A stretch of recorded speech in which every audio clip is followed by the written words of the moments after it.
Courtallam main அருவி மற்றும் பழைய குற்றாலத்தில் குளிக்க தடை விதிக்கப்பட்டுள்ள நிலையில் 5 அருவியில் மற்றும் சுற்றுலா பயணிகள் குளிக்க அனுமதிக்கப்பட்டுள்ளது. கூடுதல் விவரங்களை செய்தியாளர் தங்கம் வழங்க கேட்கலாம். தங்கம் வணக்கம், விவரங்களை பதிவு பண்ணலாம். தங்கம் வணக்கம். அதாவது தென்காசி மாவட்டம் மேற்கு தொடர்ச்சி மலைப்பகுதிகளில் தற்போது தென்மேற்கு பருவமழையால் தீவிரமடைந்து காணப்படும் நிலையில் குற்றால அருவியில் நீர்வரத்து தொடர்ந்து அதிகரித்து காணப்பட்டது.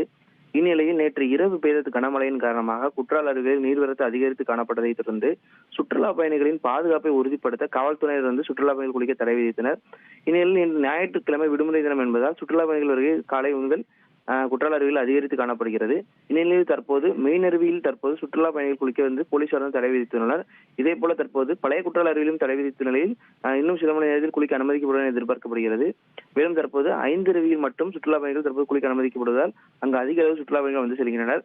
குறிப்பாக சுற்றுலா பயணிகள் அதிகம் வந்து செல்லும் மெயின் அருவியில் குளிக்க தடை விதிக்கப்பட்ட நிலையில் இன்று அதிகமாக வரும் சுற்றுலா பயணிகள் அருவி பகுதியில் நின்று புகைப்படம் மற்றும் செல்ஃபி எடுத்து செல்கின்றனர். மேலும் தற்போது சுற்றுலா பயணிகளின் பாதுகாப்பை உறுதிப்படுத்தும் விதமாக அருவி பகுதியில் கூடுதல் காவல்துறையினர் பாதுகாப்பு பணியில் ஈடுபட்டு வருகின்றனர். விவரங்களுக்கு நன்றி தங்கம்.